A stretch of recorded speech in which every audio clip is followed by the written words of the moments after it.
friends, Laura Krumzak here, and this is the Disney Slowdown, where I'm going to show you how to have a magical vacation with your special needs children. Slow down, savor the moments, avoid the meltdowns, and have a great time. Today we are going to talk about EPCOT Festivals. There's just too much information to put in one EPCOT video. There's really too much information to put in one park video. So we're just going to break it down, slow it down, and give some more details. Give them the details that they deserve.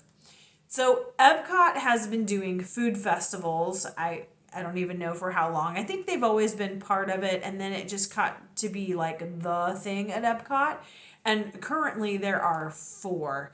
And there's not a lot of transition time in between the festivals. The first one is Festival of the Arts, and that's going to be your shortest festival. And then there's probably a week, maybe 2 in between, and they switch everything over to Flower and Garden. And then there's about a week and a half, and it's Food and Wine. Now, Food and Wine is going to be your longest running festival. And then there's a very short transition. They don't actually shut anything down, and all of a sudden it's Festival of the Holidays, which is really an extension of Food and Wine. You have a lot of the same booths. They bring in some more food items, or maybe they'll open a couple of other booths. And then, of course, they've got the holiday flair and the holiday traditions. But each of these festivals, you are going to get a book. And they're right at the front of the park.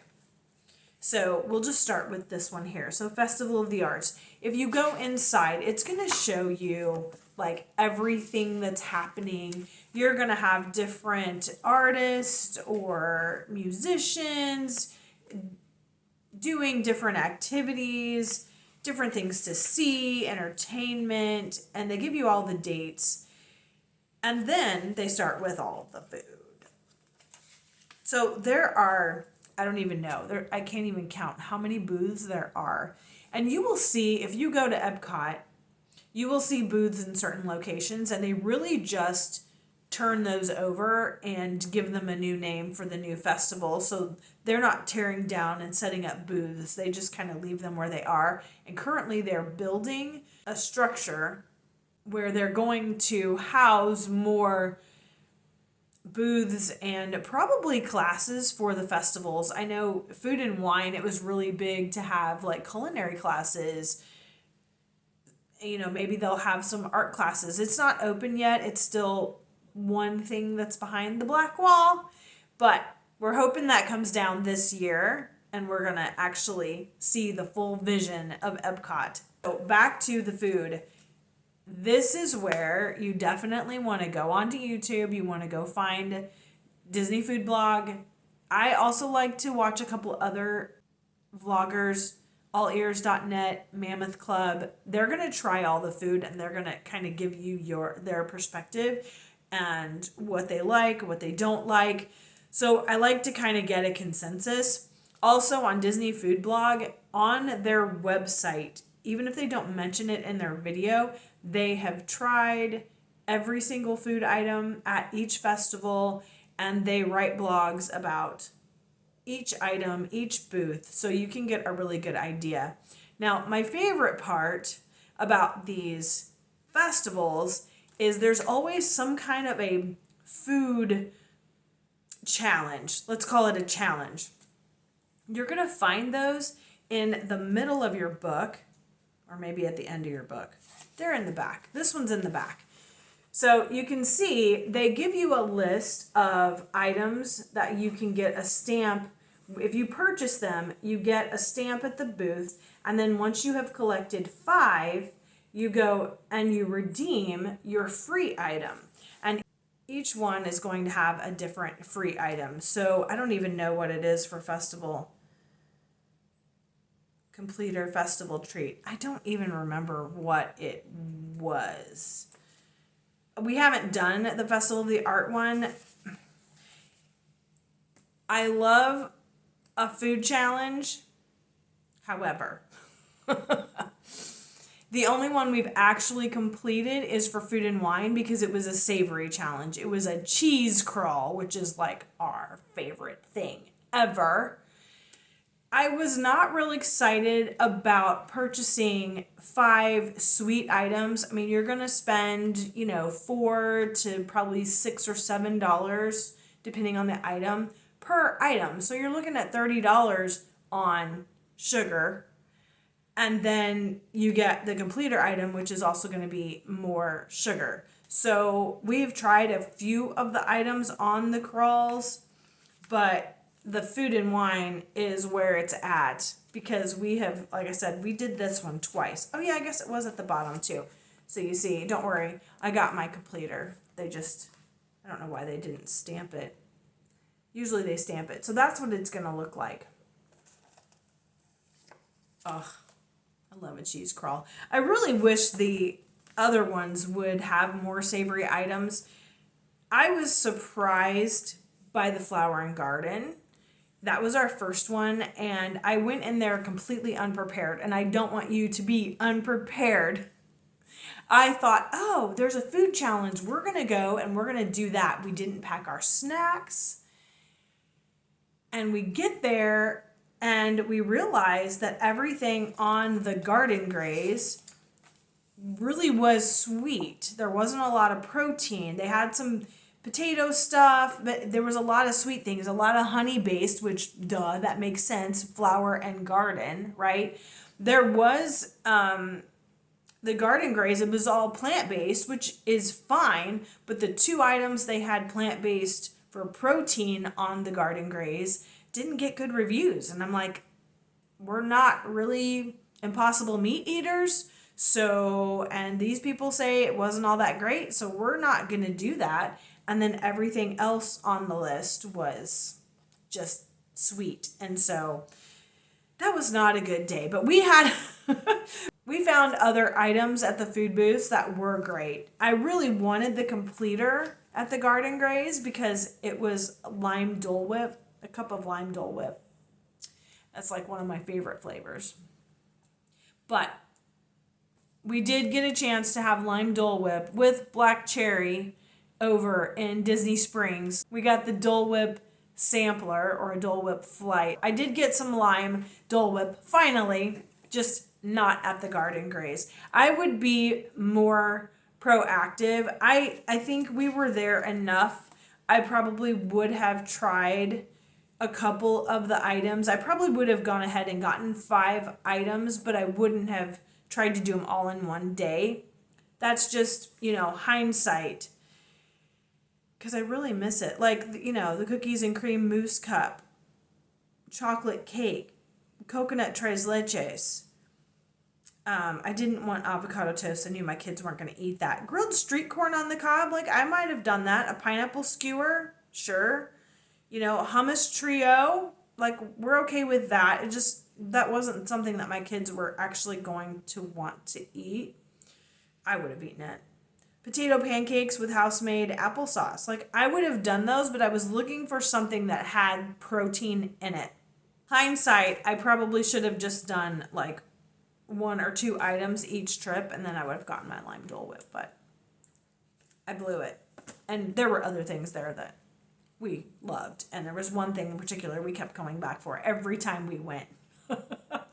They had these cinnamon rolls. They were deep fried and they were filled with a cream cheese, like a sweet cream cheese, and then they were topped with candied bacon. They were amazing. Every single time I went, I got that. So I was a little distracted from the crawl. If you find this video helpful, would you please like, subscribe, hit that notification bell, and share this with a friend. If you know anybody who's going to Disney and they're just like, I don't know what to do, send them this video. I would greatly appreciate it. And mamas, I know that you need a break too, and we need our village. I have started a Patreon community. You can find the link in the description below. jump over there, say hi. I would love to meet you. I would love to interact with you. You can be the village, you can be the tribe, you can be the council. And yes, we are going to coordinate a mom's trip to Disney because we need that in our life. So let's get back to the festivals. The holiday one. Now we knew this was sweet because it was a cookie stroll. The cookies weren't so fabulous, but it was fun and they were $3 a piece. So here we are spending $15. That was me and my 3 kids, and we went around, we gathered, we decided which cookies we wanted to get out of the 8 I think there was, and we only had to get 5. So we decided which cookies we wanted to get, and then we got another cookie, which the cookie they gave us they were basic sugar cookies. There was nothing to write home about with these cookies, honestly. But it was fun to do, and we brought little Ziploc bags and little plastic containers, like really thin ones that would fit in our park bag. That way the cookies wouldn't get all smushed. And we didn't even eat them the night that we grabbed them. We just, because we went there later in the day, so we just went around, got the cookies, put them in the Ziploc bags and the plastic containers, and then we actually ate them the next morning for breakfast. I mean, we were at a hotel that had free breakfast, so we had our eggs and our sausage and our bacon, and instead of getting the pancakes or the muffins, we busted out the cookies. So I was a great mom that day. We got cookies for breakfast. And speaking of cookies, I have a reel that I created on my channel. Go check it out. You can learn how to make a Gideon's Bakehouse cookie. Actually, I took a Gideon's Bakehouse and the Panera Kitchen Sink cookie and kind of mashed them together and made my own version, but you can be the hero too. And just wait until the end of the video because I have something really hilarious to show you. If you're going to EPCOT, you want to do some planning. You want to make sure you know which festival is going to be there. DFB Guide is really good about keeping on top of when the festival starts.